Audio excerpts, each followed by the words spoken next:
Deanna Denise Holland was 35 years old when she went missing in May 2004. Her remains were found dismembered at a Missouri rest stop. Nearly 2 decades later, police say they've found her killer. Mike Anthony Clardy, 63, is accused of murder in the second degree and abandonment of a corpse. According to an indictment filed by the St. Louis Prosecuting Attorney's Office, the defendant admittedly killed Holland around June 26, 2004, and then dumped her corpse in various locations. The discovery was made on June 28, 2004, by maintenance workers down a slope at a rest stop off Interstate 70 in Warren County, Missouri. The woman's hands, legs, and head had been removed. She was found wearing only a black bra. Police noted at the time that her body had not decomposed, meaning she had likely been killed just hours before. A knife in a nearby sewer was also recovered from the crime scene. There were a handful of other clues. Witnesses told police they saw a white utility van in the area the day before the torso was found. A series of scars showed that the woman had undergone an appendectomy and a cesarean section at some point in her life. But the case quickly went cold. Holland's head and her limbs were reportedly never recovered, according to the St. Louis Post-Dispatch. It would be over a decade before police were able to identify the woman whose remains were scattered in 2 counties. The victim was from Alton, Illinois. She was a mother of 4 who lived a transient life and battled drug addiction. Most of her children, from various fathers, never knew her. Brian Barker, Holland's brother, went to the Warren County Sheriff's Department in April 2006 to say he thought the torso was his sister's. Along with his insistence, he provided DNA, the dispatch reports.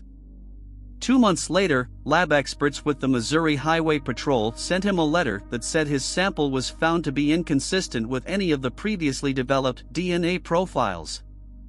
Barker, as it turned out, was a crooked cop, formerly with the Edwardsville Police Department in Illinois. He was charged with multiple crimes and ultimately took a plea deal on 6 charges. During his discussions with investigators, he brought up his long-missing sister and the DNA sample that failed to make the connection. In September 2015, a missing persons report was filed by police in Illinois. Warren County SD Lieutenant Matt Schmutz decided to follow up. He asked a second lab to use Barker's DNA as a connection in case Holland's DNA ever turned up anywhere, and for their lab to check the results of the first DNA test. Again, experts said they failed to find a match. Schmutz requested another, closer, pass at the samples. The second lab said they would try and ask for additional DNA information from the torso. An expert with the Highway Patrol then suggested getting DNA samples from other people related to Holland. Her oldest daughter, Ashley Kinnear, and 2 other siblings obliged. This time, in 2016, the Missouri lab experts found a match. "I want to say thank you to everybody," Kinnear said at a press conference in St. Louis. "I'm very shocked and impressed at how many people are here. And how many people want to know. And how many people are invested in this story, because I always have been. And it's always been my mom. And I knew that something had happened," the daughter went on. "I knew she didn't just decide to get rid of us." Clardy, police said during that press conference, met Holland through sex work and killed her during a disagreement. The defendant was identified by DNA on the torso and the knife, police alleged, in 2022 after tests that began in 2019. In a probable cause affidavit, he allegedly confessed to officers with the Maryland Heights Police Department and said he spread the victim's remains throughout St. Louis and Warren counties. Clardy is currently being detained on a cash bond of $1 million in Warren County. According to court records, there is currently no defense attorney of record on the case.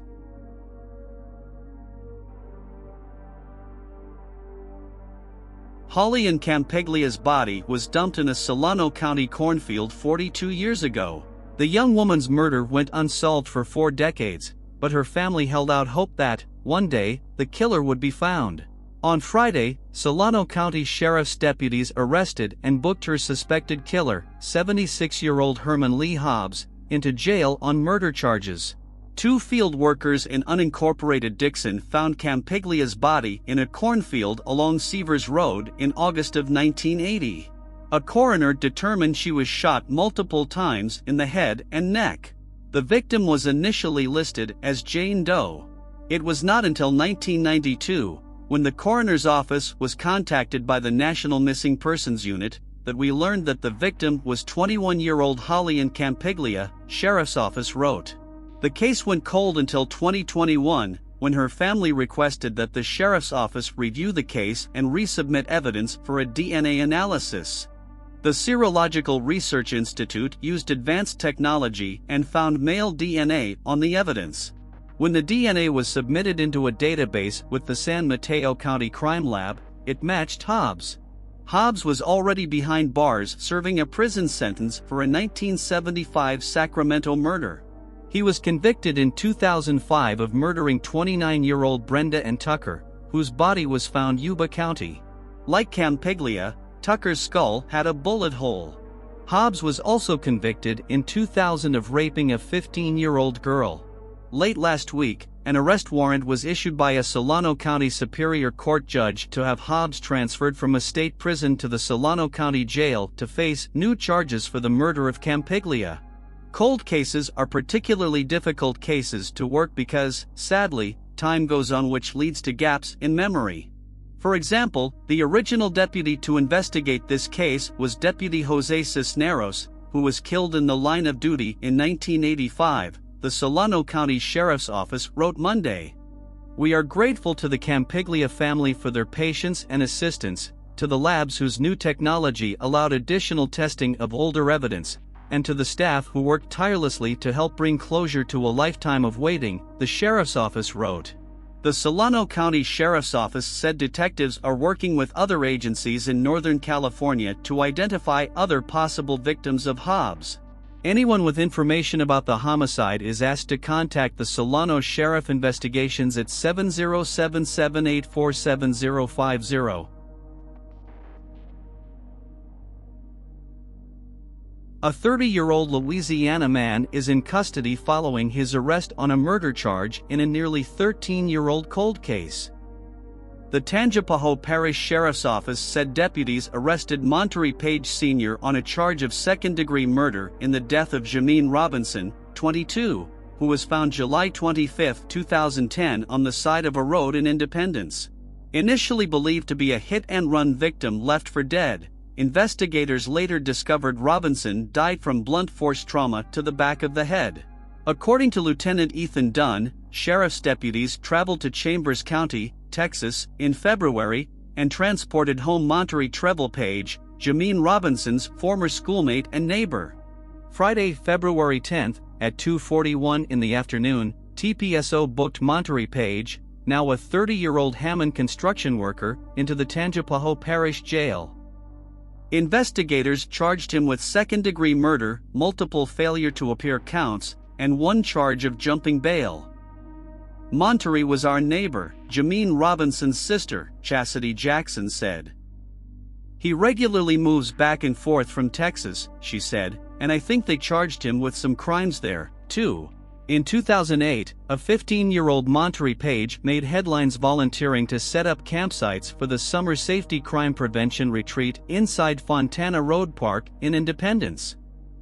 Monterey Page next made the news in 2010 as the kid who reported finding his friend, Jameen Robinson, unconscious near a roadside ditch. Minutes before 11, Friday night, July 23, 2010, emergency responders examined Jameen Larod Robinson on the shoulder of Kemp Street in Independence, north of the intersection of Kemp and 2nd Street, close to his home on nearby Craft Road. The victim had no open wounds, and investigators found no blood at the scene. An ambulance rushed Jameen to Lally Kemp Regional Medical Center. The Independence Hospital diagnosed him with multiple head injuries and transferred him to St. Tammany Medical Center for surgery. Jameen Robinson died at New Orleans University Hospital the following Sunday, and the Tangipahoa Parish Coroner's Office scheduled an autopsy the next day. The examiner found Jameen's death resulted from internal, closed head injuries consistent with being stricken by a slow-moving vehicle.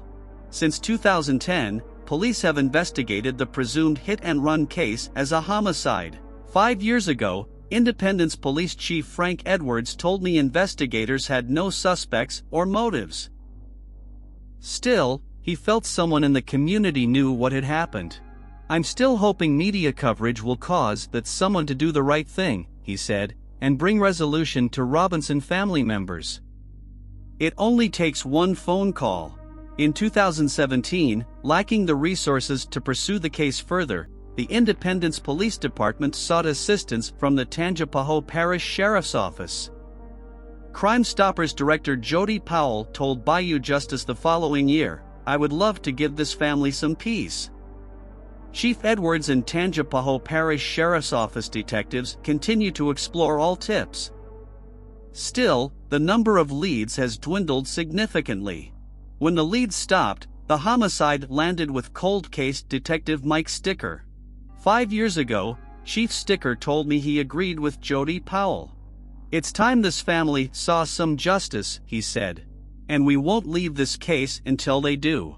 Over the years, TPSO veteran and cold case detective Mike Sticker has persistently looked over the facts in this case alongside Independence Police Chief Frank Edwards and continued to actively work leads and interview Robinson's friends, family, and known acquaintances, said Tangipahoa Parish Sheriff's Office Chief Jimmy Travis.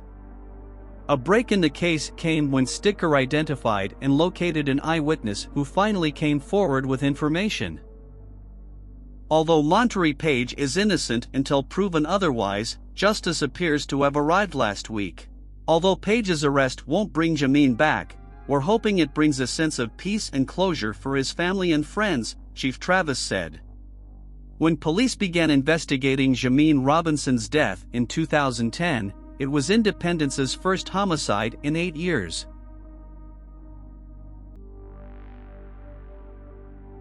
A Daytona Beach nude and burned woman found dead in a Putnam County graveyard in 2015, according to the pastor who discovered her decomposing body.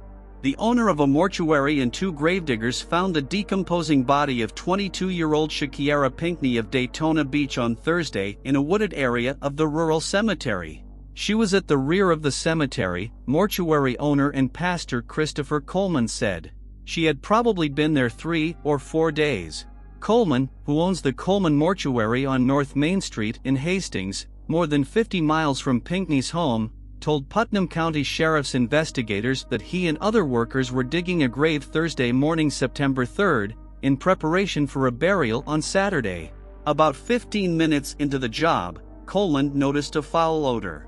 When he went to investigate, he found the decomposing body of a woman.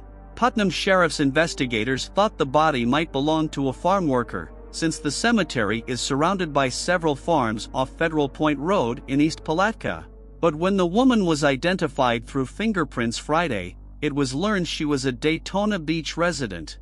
Tuesday, September 1st, afternoon, Pinckney's mother, Stephanie Pinckney, said her daughter had come home about a month ago from Watertown, New York, because she was homesick for her family. She said Shakira Pinckney left behind 2 daughters, an 18-month-old and a 3-year-old, and was 4 months pregnant. Stephanie Pinckney also said her daughter had earned a certified nurse's assistant certificate from Daytona State College, but could not find a job in her field in Watertown and ended up working at a Family Dollar store. She said her daughter's friends told her that the man who impregnated Pinckney wanted her to get an abortion. But she didn't want to do that, Stephanie Pinckney said. On August 30, 2015, when Stephanie Pinckney went to bed, she said Shakira and her other adult children were all home at the family's residence on Berkshire Road. Sometime early August 31st, though, one of Shakira Pinckney's daughters was standing at the bedroom door crying. When Stephanie Pinckney went to the back of the house to see if her daughter was awake, she was gone. On September 1, 2015, at about 3 a.m., Stephanie Pinckney filed a missing person report with Daytona Beach Police. Stephanie Pinckney said her daughter did not know anyone in Putnam County.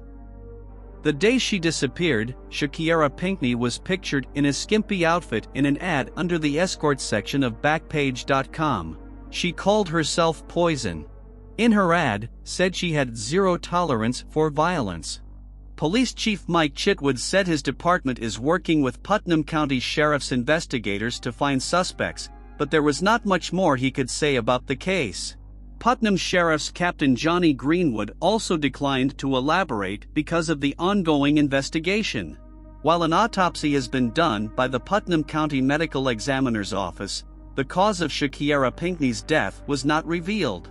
Stephanie Pinckney stressed that she wants people to know that her daughter was a good and educated woman who had a lot of friends. "I just want to make my daughter's life known," Stephanie Pinckney said in tears at the end of the conversation. Putnam County Sheriff Gator DeLoach said a grand jury on Monday, September 7, 2023 indicted Lorenzo Hudson, 42, on first-degree murder charges in the death of Shakira Pinckney, 22, who was found dead and badly burned in a remote cemetery in East Palatka in 2015. The sheriff did say that Pinckney was known to access and place photos online of a then-popular adult website, and Hudson also used the website to solicit sex, and that is how the pair met. Hudson is currently serving a 5-year prison term at the Okaloosa Work Camp, a minimum security facility, for a slew of burglary, and grand theft charges dating back to 2018, the sheriff said. Hudson was due for release in December. Now he's facing a total of 4 new charges, including capital felony murder of an unborn child, second-degree felony use of a dead body, and third-degree felony tampering with physical evidence. "We never gave up. One of our most important functions is to serve as a voice for Shakira and those like her who was silenced when her life was brutally taken. She will never be forgotten by me or my detectives who worked tirelessly to bring Hudson one step closer to justice," DeLoach said.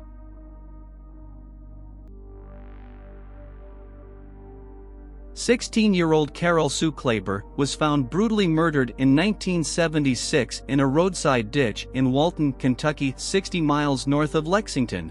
Investigators had scoured the grassy hills of Boone County, which borders the Ohio River, for clues. Kleber, whose remains were discovered on June 5, 1976, a day after she was last seen, died as a result of blunt force trauma, strangulation, and sexual assault. Kentucky State Police Detective Jerry Keith worked on the case for a decade before it went cold, the sheriff's office said. In 2017, the Boone County Sheriff's Office's newly opened cold case unit took over Kleber's murder investigation. Detectives had access to DNA and fingerprints and for years targeted 2 credible suspects who would later be ruled out, according to the sheriff's office. Then, in September 2022, the sheriff's office teamed up with Othram Incorporated, a Texas-based laboratory that specializes in forensic genealogy, to crack unsolved murders, to see if forensic DNA testing could identify the suspect or a close male relative. After using forensic-grade genome sequencing to build a DNA profile, Othram provided the sheriff's office with investigative leads that detectives used to positively identify a suspect, Thomas West Dunaway of Park Hills, Kentucky, as the likely killer, the sheriff's office said. Dunaway, who was 19 years old when the murder took place, had an extensive and violent criminal history over the years and died in 1990 at the age of 33. At the time, Mr. Dunaway had been living in Park Hills, Kentucky, where Ms. Kleber, who played the violin and loved her acoustic guitar, was last seen getting into a car, possibly a gray Chevrolet or Pontiac Grand Prix, Detective Cox said. It was possible that Mr. Dunaway and Ms. Kleber knew each other in the neighborhood. Mr. Kleber, the brother of the victim, had a lingering sense of anger when he learned that Mr. Dunaway had died in 1990 at the age of 33. That meant no formal charges, no trial, no chance to sit in a courtroom and look at the man responsible for his sister's killing. "I wish I had known in 1990. What do you say after all this time?" Mr. Kleber said, adding, "I had some rather unchristian plans for him." While the answers brought some relief, he said he had a new thorny question to reckon with. What does justice mean now? One former detective with the Boone County Sheriff's Office, Jerry Keith, had obsessively tried to bring the investigation to a close years ago. He had a copy of the case report at his home. He literally carried this case with him his whole life, Detective Cox said. Before his death in September 2017, Mr. Keith had developed theories that pointed to two possible assailants. That same year, the sheriff's office established its cold case unit, staffed by Detective Cox and Detective Tim Adams, and together they pursued Mr. Keith's theories.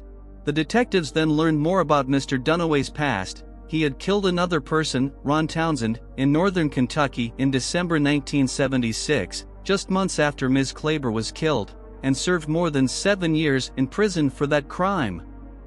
He had also enlisted in the U.S. Army days after Ms. Kleber's body was found. On Christmas Eve of that year, he had been arrested in South Carolina for burning a Chevrolet Impala and illegally possessing a sawed-off shotgun.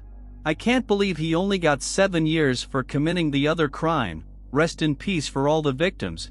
But what do you guys think he should get if he was still alive today?